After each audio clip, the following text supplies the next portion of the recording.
Ladies and gentlemen, good evening. It is my hope and prayer that this video is going to find you guys in good health. Personally, I'm fine. Kisumu is fantastic.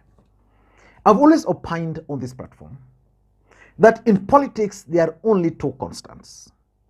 The first constant in politics is interest, and the other constant in politics is betrayal.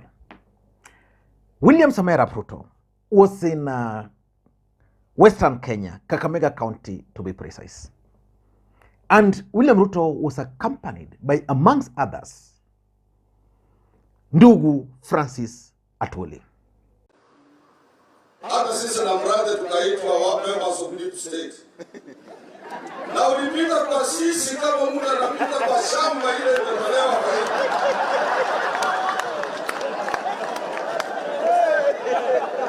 Anauliza wiki, what makes you people think 2027 we would have gathered other from elsewhere another way of gaining or acquiring money?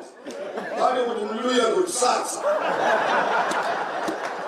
Mimi ni kiongozi wa wafanyakazi wa kimataifa na hapa kwetu na Afrika Mashariki sana hivyo. Na kukiwa na mambo ama mikutano mikubwa ya wafanyakazi kama kule Tanzania, mimi ndio nitakuwa huko kufungua huo mkutano na kiongozi wa nchi hiyo. Atakuja kule Ghana, Accra, ambako niko na ofisi, mimi ndio nitafungua. Na itakuwa aibu sana Madam Suluhu Hassan, ambaye ni president jirani, aniulize ndugu Atwoli kule Kenya kukoje? Mwambie kuko sawa. Wakenya wa vijana wanasema kuko poa. Swali la atakalofuatisha atauliza, how is the administration of William Samoei Ruto? Serikali ya ndugu wangu William Samoei Ruto iko namna gani? Nyinyi mnatarajia nimwambie mimi niko kwa Azimio na ngojea serikali ya sisi tulikuwa na president. Hata sisi na mradi tukaitwa members of deep state. Na ulipita kwa sisi kama mtu anapita kwa shamba ile imetolewa kwa hiyo.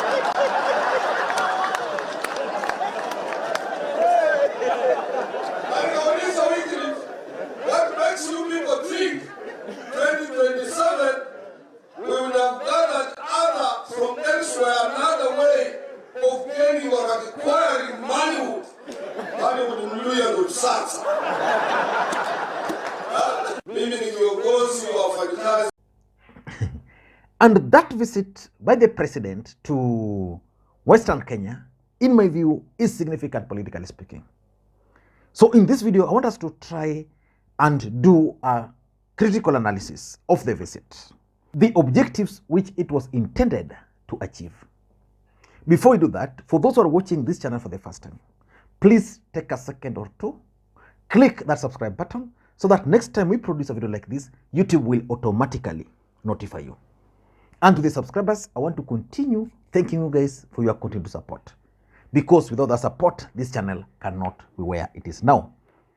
Ladies and gentlemen, if there's something you can't take away from William Ruto, it's normally his ability to bring leaders together.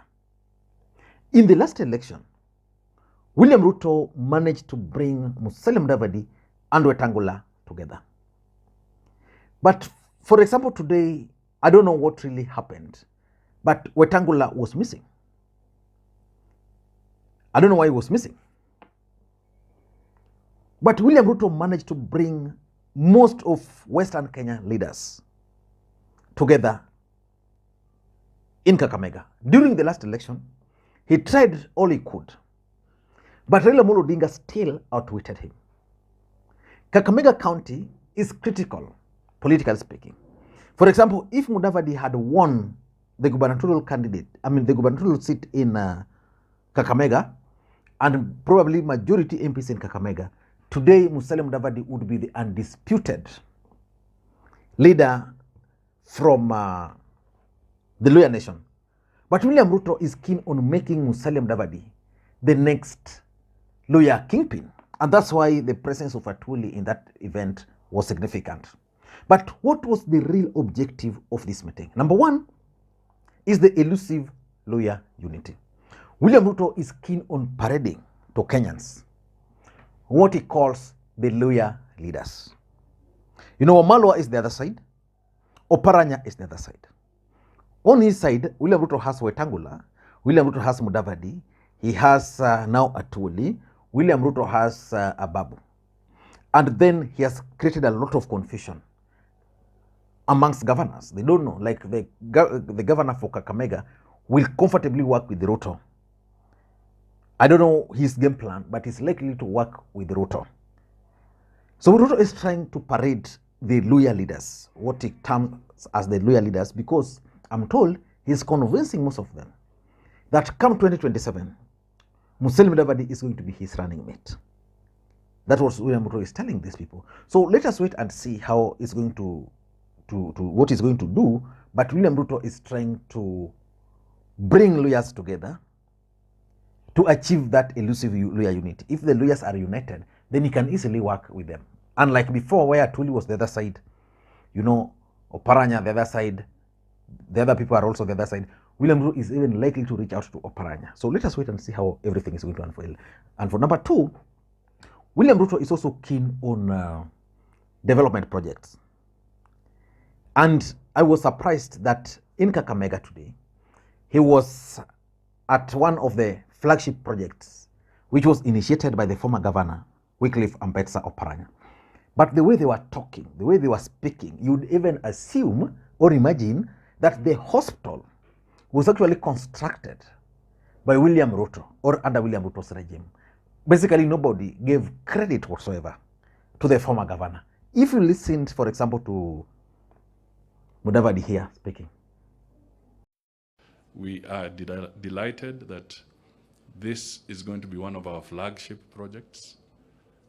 It's going to be a traffic generator, traffic in every sense of the word, economically, and of course in terms of human traffic. So we are indeed very delighted that we are here to witness the groundbreaking of this particular project. So we say thank you, congratulations, and let it be just one of those great milestones in our partnership over the years. Number three, I also tend to think that Ruto is keen on sending a coded message to Mount Kenya. Is telling Mount Kenya that there is an option here. You know, I'm not going to continue being your hostage. And that's why you've seen Ruto hosting Mount Kenya leaders.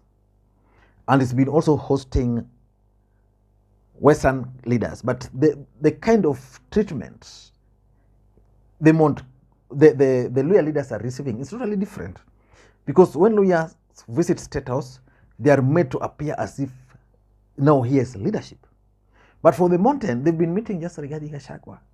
And William Ruto is now like Rigathi Gachagua is their boss. So he has delegated them to Rigathi Gachagua. So basically he's sending a message to Mount Kenya. Number three, I also tend to think that Ruto is still keen on raising the profile of Musalia Mudavadi. You know, Musalia Mudavadi failed William Ruto and Kenya Kwanza big time. That's the fact. He never delivered the way these people expected him. But William Ruto has a game plan for him. So he must raise the profile of Mudavadi. That's why if you look at the sitting arrangement, of course, Musalia Mudavadi is now the prime cabinet secretary, which means he's the third in command, basically.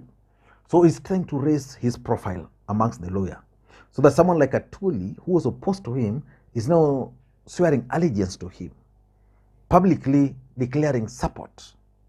So basically, Musalia Mudavadi is now the automatic Luhya leader. And lastly, William Ruto is keen on locking Raila Odinga in Western Kenya. And it will be interesting to see whether he's going to succeed or not. Because one thing you can't take away from Raila Odinga is his determination. Nobody can do what Raila Odinga has done in this country.